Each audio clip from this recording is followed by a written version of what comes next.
नमस्कार। आज आप लोगों को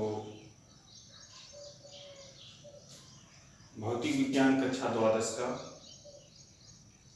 पार्ट 1 वीडियो मिल रहा है।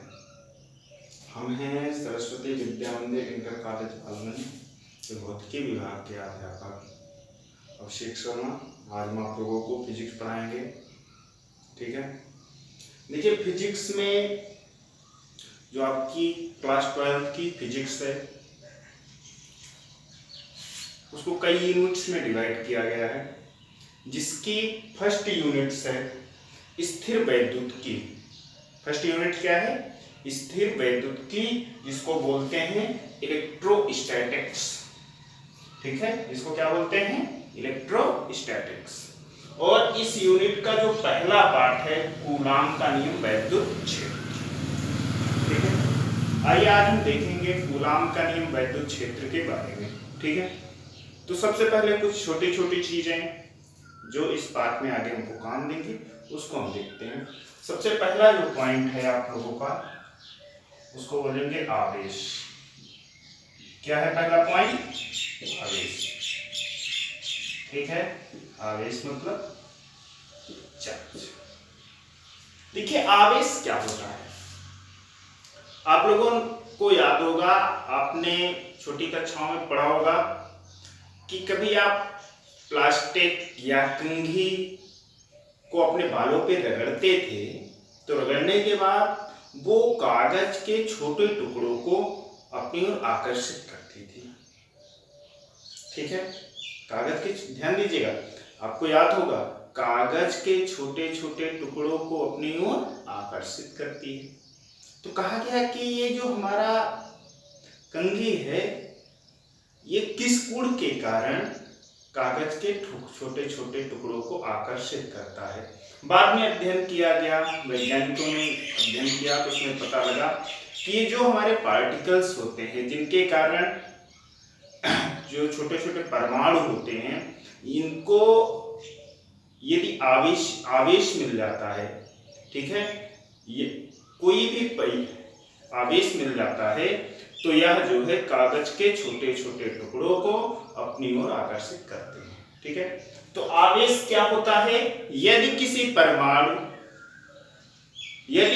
परमाणु अपने समान या किसी दूसरे परमाणु को अपनी ओर आकर्षित अथवा प्रतिकर्षित करता है तो जिस गुण के कारण यह दूसरे परमाणु को अपनी ओर आकर्षित या प्रतिकर्षित करता है उस गुण को हम कहते हैं आवेशित हो गया है, इसको आवेश प्राप्त हो गया है। ठीक है, आवेश के बाद आता है वैद्युत आवेश।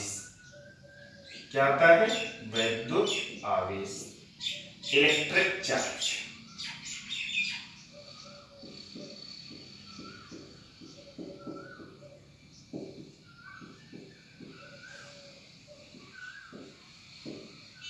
अब वैद्युत आवेश क्या होता है?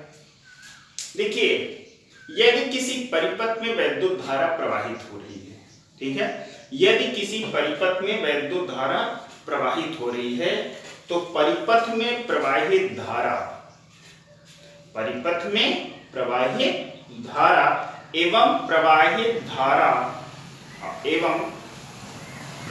धारा में लगा समय के गुणनफल को वैद्युत आवेश कहते हैं।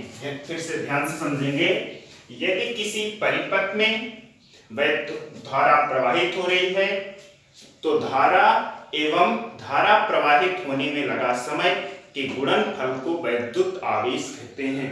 यहाँ पे हम मान लेते हैं जैसे ये हमारी कोई सर्किट है, ठीक है, कोई परिपथ है जिसमें वैद्युत धारा I प्रवाहित हो रही है और कितने समय तक? T समय तक। तो यहाँ पे आवेश Q बराबर हो जाएगा I इंटू T। ठीक है, यदि किसी परिपथ में वैद्युत धारा प्रवाहित हो रही है तो वैद्युत धारा एवं वैद्युत धारा प्रवाहित होने में लगा समय के गुणनफल को वैद्युत आवेश कहते हैं, इलेक्ट्रिक चार्ज। ठीक है, इसका मात्रक हो जाएगा, देखिए धारा है, धारा का मात्रक क्या होता है? एम्पियर। ठीक है, और दूसरा ये समय t है, समय का मात्रक क्या हो जाएगा, सेकंड। धारा का मात्रक एम्पियर और समय का मात्रक सेकंड हो जाएगा। ठीक है, अब इसकी हम बीमा काउंट करेंगे, डायमेंशन। जब बीमा निकालेंगे तो ये क्या हो जाएगा, करंट। करंट का बीमा क्या हो जाएगा, a, और टाइम क्या है, टाइम का बीमा b, AT हो जाएगा। समझ में आ गया? ठीक है, इसको फिर से एक बार रिवाइज करेंगे। इलेक्ट्रिक चार्ज क्या है, यदि किसी परिपथ में वैद्युत धारा प्रवाहित की जा रही है तो प्रवाहित धारा एवं प्रवाहित धारा में लगे समय के गुणनफल को वैद्युत आवेश कहते हैं। इसका मात्रक होता है एम्पियर सेकंड, इसकी बीमा होती है AT। दूसरी बात यहाँ पे समझने वाली है, ये जो एम्पियर सेकंड इसका मात्रक होता है, इसको कूलाम ने बनाया था, ये कूलाम के नियमों पे आधारित है, इसलिए इसको कूलाम ही बोलते हैं। या तो आप एम्पियर सेकंड बोलेंगे या तो इसको क्या बोलेंगे, कूलाम बोलेंगे। इसको लिख सकते हैं या कूलाम। सामान्यतः ज्यादातर कूलाम को ही प्रयोग में लाते हैं। ठीक है, एम्पियर सेकंड को कम प्रयोग करते हैं, उस कूलाम को ज्यादा प्रयोग करते हैं। ठीक है, आगे देखेंगे।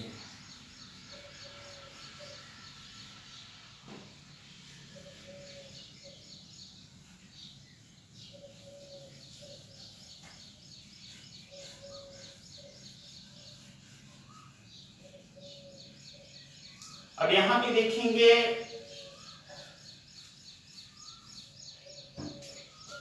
कि चार्जेस, इलेक्ट्रिक चार्जेस आपके कितने प्रकार के होते हैं।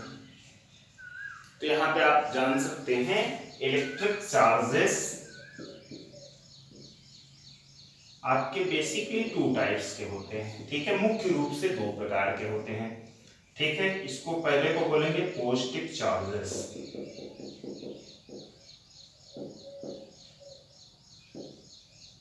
और दूसरे को निगेटिव।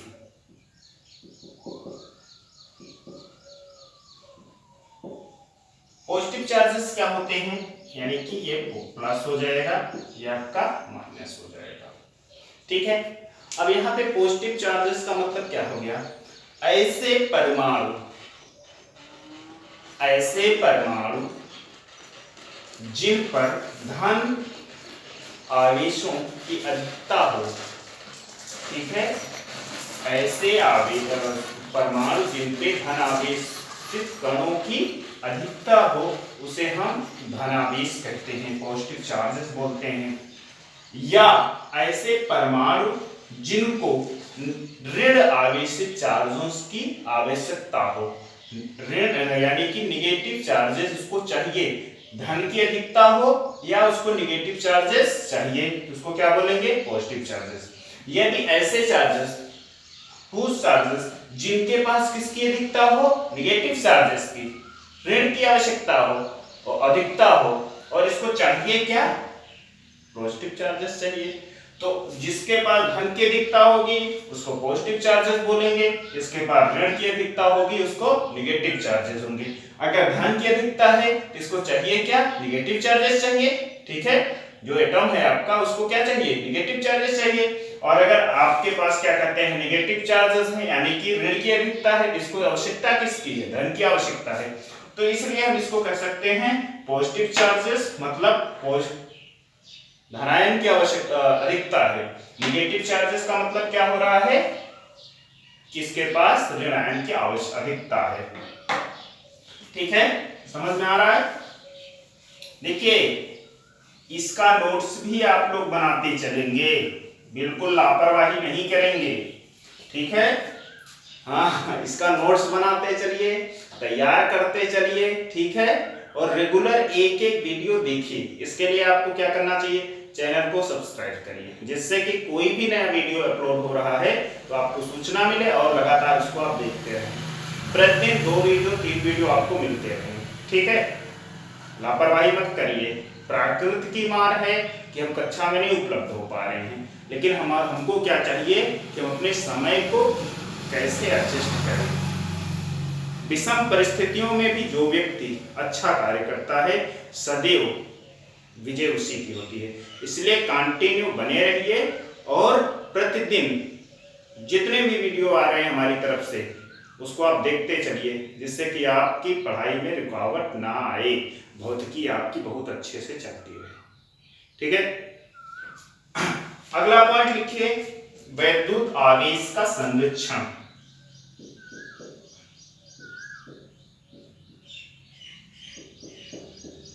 वैद्युत आवेश का, ठीक है, कंजर्वेशन ऑफ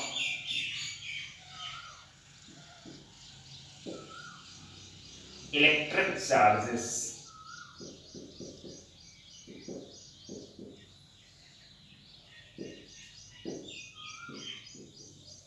देखिए, जैसे कंजर्वेशन ऑफ एनर्जी आपने पढ़ा था ना, ऊर्जा संरक्षण का नियम। ऊर्जा संरक्षण के नियम में क्या बताया गया था? ऊर्जा को ना तो उत्पन्न कर सकते हैं और ना ही समाप्त कर सकते हैं। बताया गया था ना कि ऊर्जा को हम उत्पन्न कर सकते हैं क्या? नहीं कर सकते हैं। ऊर्जा को समाप्त कर सकते हैं क्या? नहीं कर सकते हैं। उसको हम क्या कर सकते हैं? एक अवस्था से दूसरी अवस्था में बदल सकते हैं। ठीक है, ऊर्जा को हम उत्पन्न नहीं कर सकते और समाप्त नहीं कर सकते, उसको कर क्या सकते हैं? केवल और केवल एक अवस्था से दूसरी अवस्था में उसको ट्रांसफर कर सकते हैं। उसी तरीके से कंजर्वेशन ऑफ इलेक्ट्रिक चार्जेस है। चार्जेस भी समाप्त नहीं होंगे। ठीक है, चार्जेस क्या होंगे? कभी समाप्त हो सकते हैं क्या? नहीं हो सकते हैं। और उत्पन्न कर सकते हैं? नहीं कर सकते हैं। तो कंजर्वेशन ऑफ इलेक्ट्रिक चार्जेस क्या बताता है आपको कि आवेशों को ना तो उत्पन्न किया जा सकता है और ना ही आवेशों को समाप्त किया जा सकता है। कंजर्वेशन ऑफ इलेक्ट्रिक चार्जेस क्या शो कर रहा है कि चार्जेस को ना तो उत्पन्न कर सकते हैं ना तो इसको समाप्त कर सकते हैं। बस क्या कर सकते हैं कि कोई एक माध्यम हो, एक माध्यम से उसको दूसरे माध्यम में ट्रांसफर कर देंगे। जैसे आप लोग देखते हैं कि इलेक्ट्रिक सप्लाई कहां से हो रही है? कहीं से आ रही है इलेक्ट्रिक सप्लाई। इलेक्ट्रिक सप्लाई क्या होती है? आपके मेन वायर से आपके बोर्ड में आ गई, बोर्ड से आपके एसी में आ गई, रेफ्रिजरेटर में आ गई, या तरह तरह के यंत्रों में आ गई। लेकिन क्या उसके चार्जेस खत्म हुए? नहीं हुए। या उसको क्या किए? एक स्थिति से दूसरी स्थिति में उसको ट्रांसफर करते गए। यानी कि कंजर्वेशन ऑफ इलेक्ट्रिक चार्जेस क्या कहता है कि चार्जेस को हम उत्पन्न नहीं कर सकते, बना नहीं सकते। दूसरी बात, चार्जेस को हम खत्म नहीं कर सकते। ठीक है, जैसे भगवान श्री कृष्ण ने गीता में कहा